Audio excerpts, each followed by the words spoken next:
Salut tout le monde.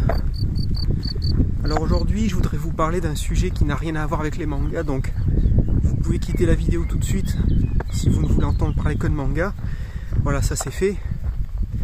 Et en fait je voulais parler d'un sujet qui me touche beaucoup, que je connais très bien.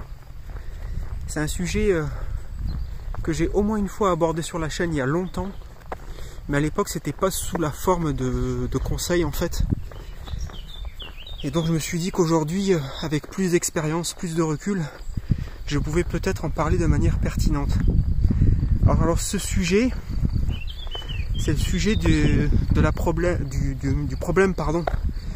du surpoids, voire de l'obésité, parce que c'est quelque chose dont j'ai très longtemps connu, très bien connu, et a priori j'ai finalement réussi à trouver les clés pour m'en sortir, et donc je me suis dit que ça pourrait être utile et intéressant éventuellement d'en parler et de donner voilà des conseils qui marchent vraiment.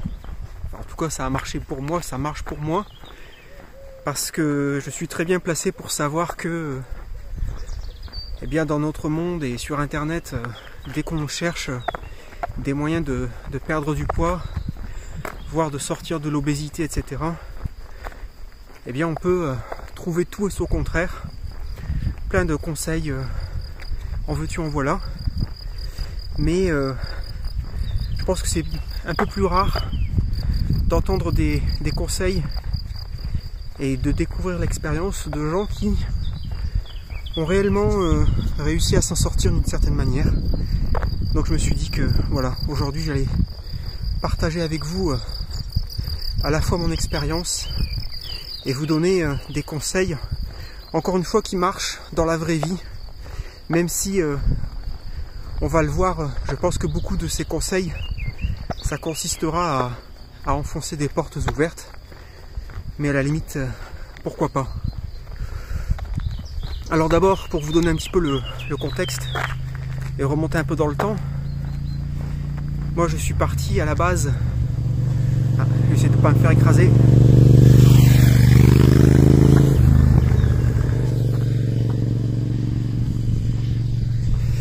Voilà, comme je le disais, moi à la base, jusqu'à l'âge de 7 ans, on va dire 7-8 ans, j'étais un enfant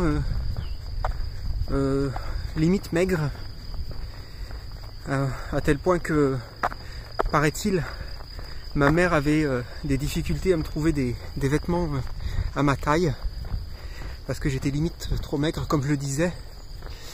Et puis à partir de l'âge de 8-9 ans, j'ai commencé à prendre du poids de manière assez rapide et incontrôlée, et même limite inconsciente. Et puis donc je suis tombé dans l'obésité assez vite. Et on va dire que il aura fallu attendre l'âge de 18 ans pour commencer petit à petit à en sortir avec plus ou moins de succès. Donc pour vous donner un exemple très concret, je me souviens très bien que vers l'âge de 16-17 ans, quelque chose comme ça, ou peut-être un peu plus jeune, je ne sais plus, en tout cas c'était à l'adolescence, je me souviens très bien un jour être monté sur la balance dans la salle de bain et de voir le chiffre 104 kg s'afficher.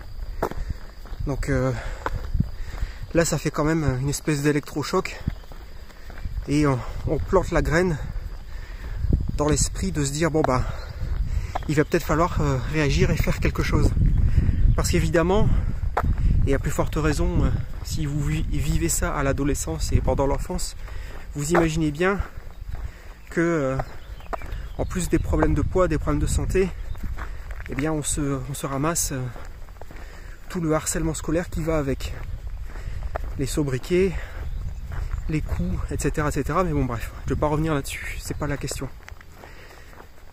Donc pendant très longtemps j'ai été en surpoids et obèse, et à partir de l'âge de 18 ans, en fait quand je suis arrivé à l'université et puis rentrer un petit peu dans l'âge adulte, petit à petit. C'est à partir de là où j'ai vraiment commencé, en tout cas très lentement, à prendre conscience qu'il fallait faire quelque chose et donc à essayer plein de choses. Donc ça pouvait être des régimes à base de choses uniquement liquides, type protidiète, si ça vous parle. Donc des régimes hyper protéinés, en supprimant plein de choses, fromage, soda, etc. Le problème de ces choses-là, c'est qu'en principe, c'est tellement draconien et contre nature que oui, ça va marcher. Vous pouvez perdre beaucoup de poids en très peu de temps, mais ça ne dure pas. Parce que déjà psychologiquement... Attendez, il y a un tracteur qui arrive.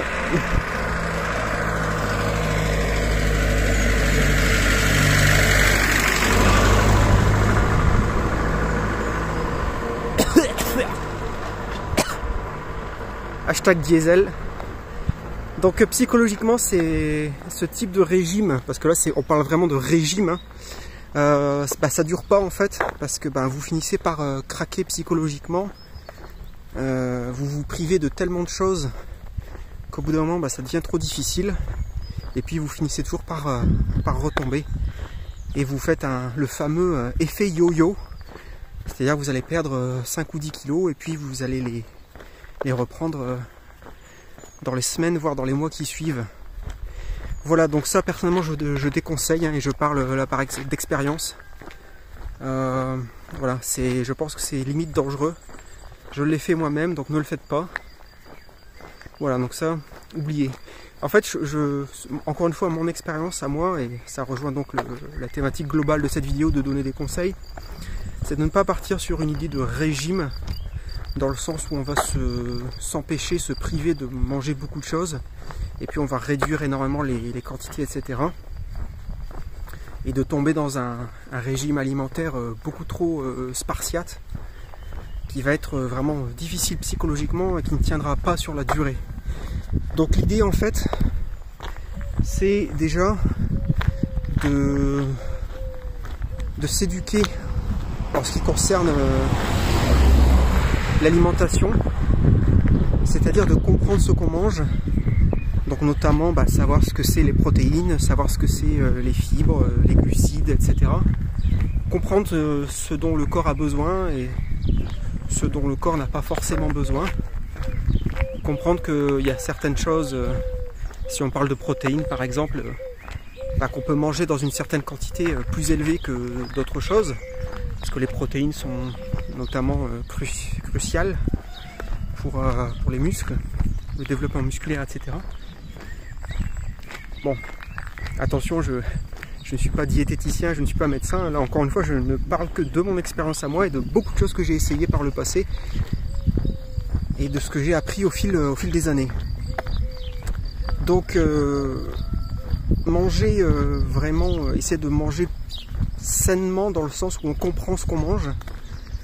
Comprendre que, voilà, si on mange un croissant, un pain au chocolat, des bonbons, une pizza, du fromage, etc. Bon, certes, c'est très bon au goût, mais derrière, vous allez le payer. Parce qu'évidemment, c'est quasiment soit que de la matière grasse, soit que du sucre, etc. Quasiment pas de protéines. Et donc tout ça, votre corps va immédiatement le stocker et le transformer en graisse. Voilà, quand je parlais de porte ouverte tout à l'heure, en voilà une. Une autre porte ouverte, mais qui peut paraître à la fois tellement évidente qu'on n'y pense même pas, mais pourtant c'est la base de tout. C'est il faut tout simplement bouger plus, brûler plus, dépenser plus que ce que vous consommez. Voilà, c'est vraiment bête, mais une fois que vous avez compris ça et que vous l'appliquez, les résultats ne se feront pas attendre. Donc par exemple, si vous vous mettez au sport de manière assez régulière, et cette idée de régularité, elle est super importante, ben vous allez vous rendre compte que vous allez pouvoir vous faire plaisir, vous allez pouvoir manger des choses que normalement il faudrait éviter. Mais comme vous avez dépensé autant de centaines de calories dans la journée, etc., grâce à ce sport, ben vous allez vous dire, bon, ben voilà, je peux manger mon croissant ou autre. C'est pas grave parce que de toute façon, je l'ai déjà brûlé. Voilà, j'ai déjà fait 1 heure de vélo ou autre chose. Et alors à la base, moi je suis quelqu'un qui pendant presque toute ma vie n'a jamais été sportif. J'ai tout le temps eu une grande aversion pour le sport en général.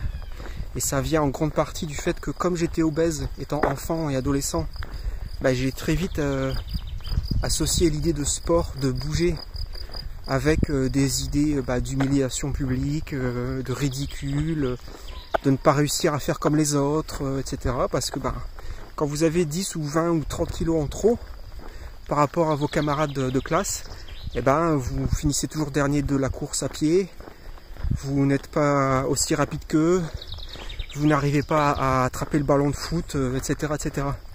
Donc très vite se met en place dans la tête, évidemment, bon voilà, le sport égale souffrance, le sport égale humiliation, etc. Donc à partir de l'âge adulte, j'ai quand même petit à petit, je me forçais de temps en temps à faire du sport entre guillemets, notamment de la natation. J'ai essayé beaucoup de choses.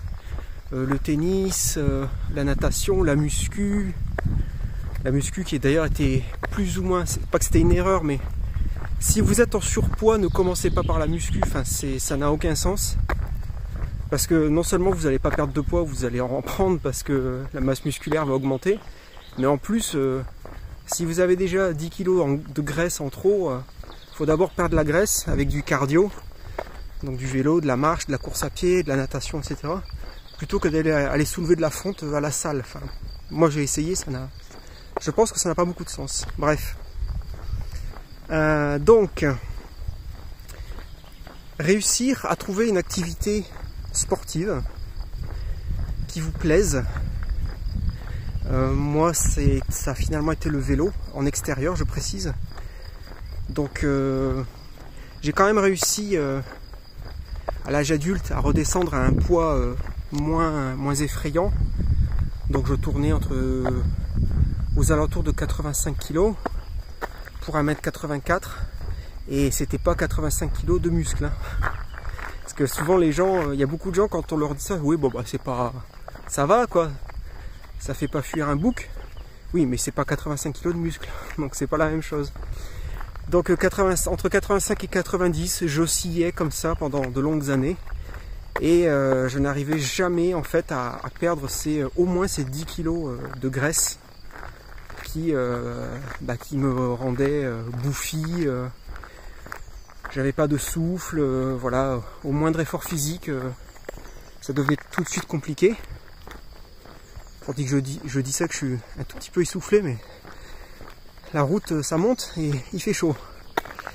Bref.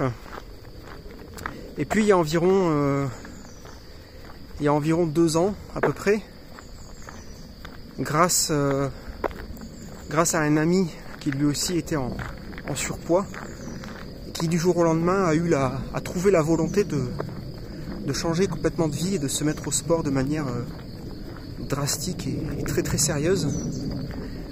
Et ben, ça a été, il m'a inspiré en fait, et je me suis moi aussi mis au sport de manière la plus régulière possible, malgré le travail, le boulot, et c'est comme ça que j'ai réussi à perdre une quinzaine de kilos en 1 an. Et ça serait vraiment mon conseil global, ça serait encore une fois, d'abandonner l'idée de faire un régime, parce que je pense que ça ne marche pas vraiment, dans le sens où vous finirez toujours par craquer. Donc l'idée, c'est pas de faire un régime et de se priver de plein de choses. L'idée, c'est de vraiment garder en tête cette idée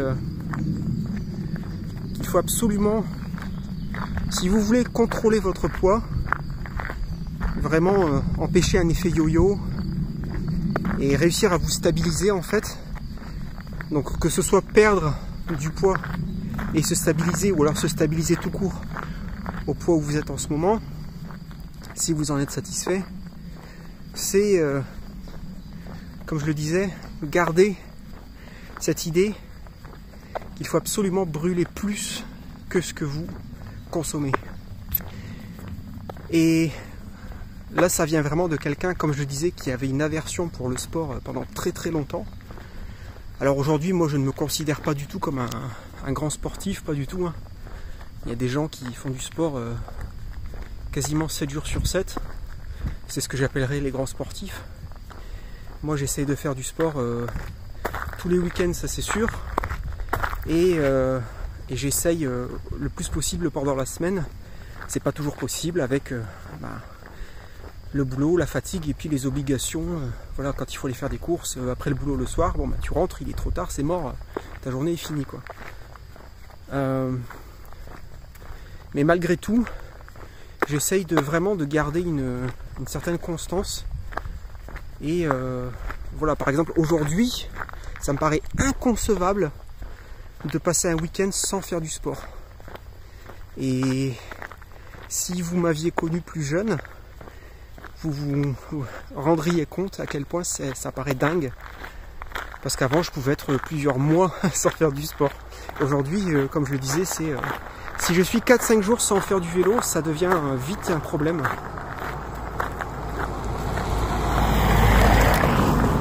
Parce que, eh bien, je me sens vite... je me sens vite bouffi.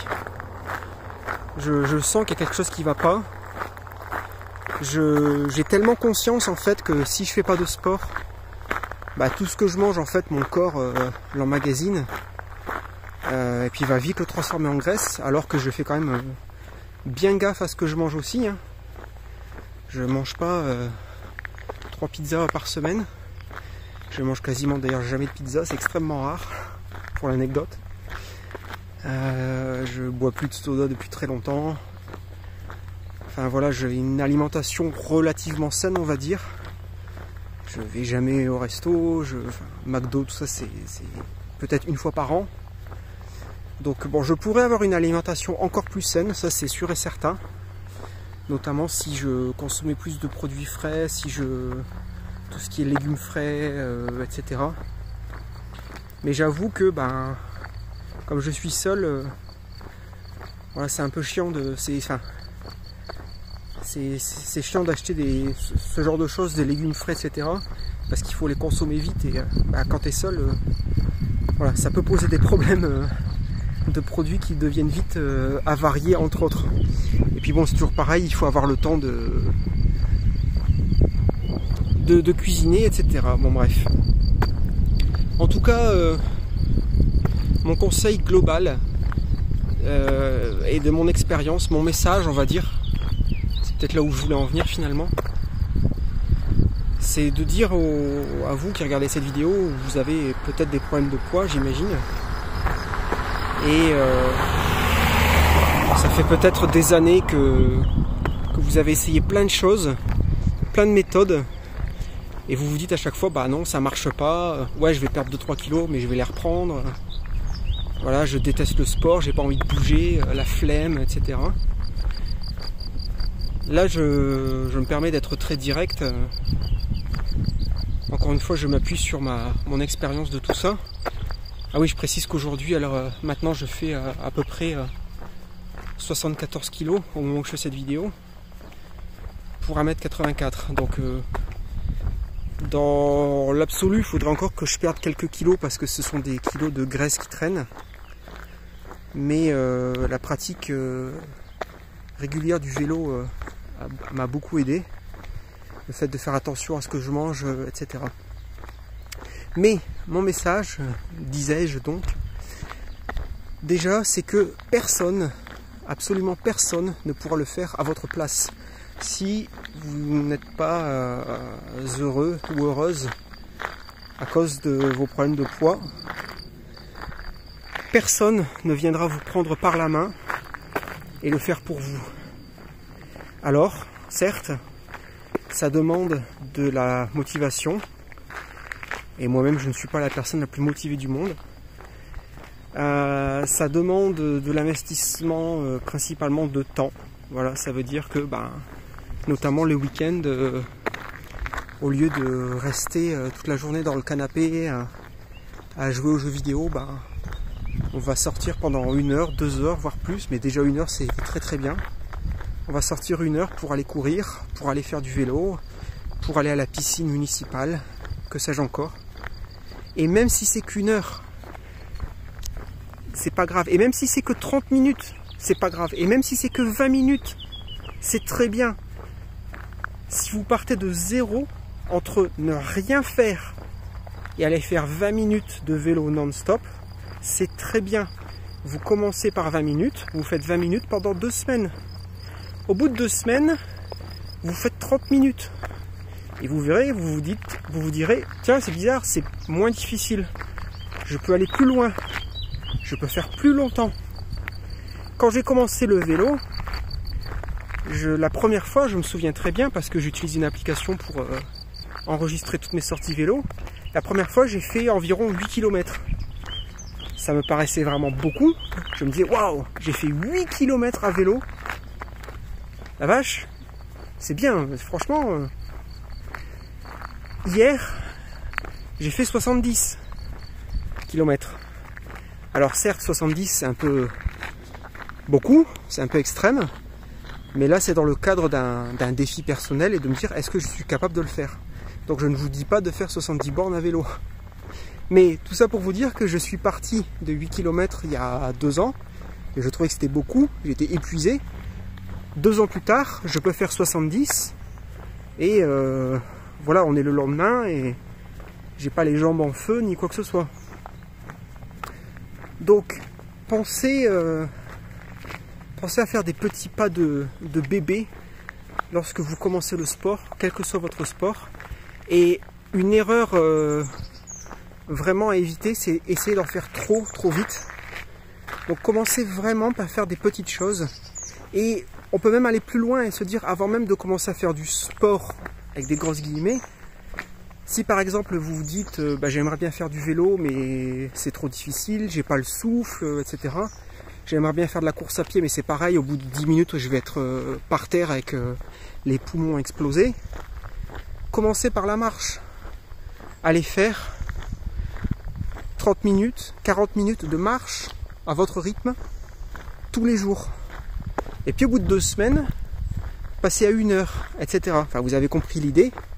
Et encore une fois, ça peut sembler pour beaucoup être un enfoncement de porte ouverte, mais c'est pas forcément évident pour tout le monde. Faut pas partir forcément du postulat que tout le monde a vraiment réfléchi à toutes ces questions. Donc je me permets de conseiller ces choses-là. Commencez tout doucement, mais essayez d'être régulier. Voilà, vous faites petit à petit, et puis au fil des semaines, vous augmentez les distances, vous augmentez le temps, et je suis la preuve vivante, s'il vous en fallait une, que ça marche.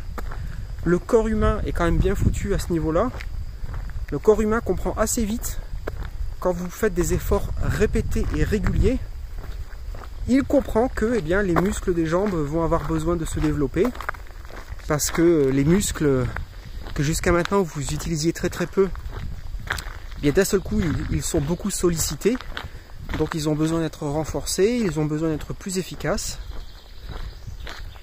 Donc vous allez commencer à faire de plus en plus d'exercices, encore une fois même si c'est que de la marche entre guillemets. Comme ces muscles vont commencer à être de plus en plus sollicités, à se développer, etc., vous allez leur fournir plus de protéines, donc des œufs, du poulet, etc., donc de la viande maigre, du poisson, etc. Ces protéines, elles vont vous remplir l'estomac bien plus que une assiette de pâtes ou une pizza ou des nuggets de chez McDo. Donc vous allez arriver à un sentiment de satiété beaucoup plus vite. Ça sera beaucoup plus sain aussi, hein, les protéines comme ça, plutôt que les choses bourrées de sucre et de produits industriel. Et à partir du moment où vous allez réussir à mettre en place à lancer la machine tout simplement, et si vous gardez la volonté de vous dire ok, je vais marcher 30 minutes tous les jours, s'il pleut c'est pas grave, je mets un kawaii ou je prends un parapluie ou je prends un imperméable. S'il y a du vent, eh ben c'est pas grave non plus, ça va me rafraîchir.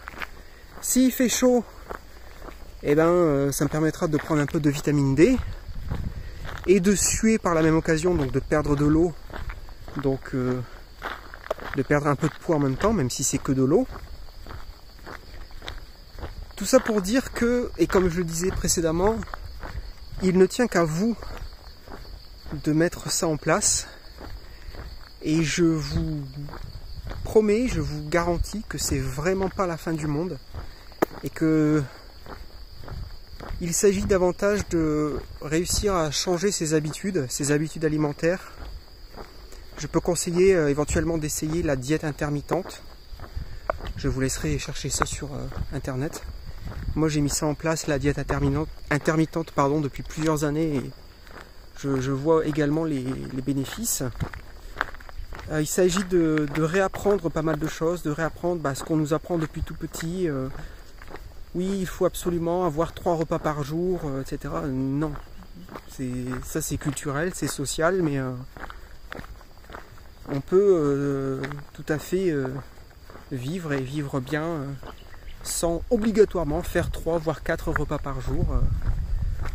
C'est bien aussi de laisser le temps aux intestins de se reposer, à votre estomac de se reposer, de se régénérer, au lieu de lui donner à bouffer toutes les 3 heures, quoi. Enfin voilà, encore une fois je dis ça, je ne suis pas médecin, je ne suis pas diététicien, je ne parle que de ma propre expérience. Donc globalement mon message ça serait, si vous avez envie de perdre du poids, si vous savez que vous devriez perdre du poids, et je ne parle pas là d'un aspect social, c'est-à-dire je ne dis pas ça parce que les gens vous jugent ou quoi que ce soit, je parle d'un point de vue de la santé. C'est-à-dire, si vous savez que vous avez 5, 10, voire plus kilos à perdre parce que vous ne vous sentez pas bien, parce que vous n'êtes pas capable de faire certaines choses à cause de votre poids, voilà, vous êtes très vite essoufflé, vous ne pouvez pas porter des choses lourdes, vous avez, je ne sais pas, vous êtes complexé potentiellement par votre physique, vous avez des problèmes à trouver des vêtements à votre taille, que sais-je encore, il y a plein de raisons possibles. Il n'y a que vous, mais alors là absolument que vous, qui puissiez faire quelque chose. Personne ne viendra vous prendre par la main et le faire à votre place. Donc les excuses type j'ai pas le temps, c'est trop dur, oui mais moi je veux manger mes pizzas, etc. Ok, mais à ce moment-là vous êtes responsable, et voilà, je suis pas sûr que vous soyez en position de vous plaindre ou quoi que ce soit, quoi. Donc j'ai tout à fait conscience, je le sais très très bien. Oui, ça demande du temps, de l'investissement, des sacrifices, mais moi je sais que depuis que j'ai réussi à perdre plus de 10 kilos depuis 1 an, donc je les ai pas repris, hein.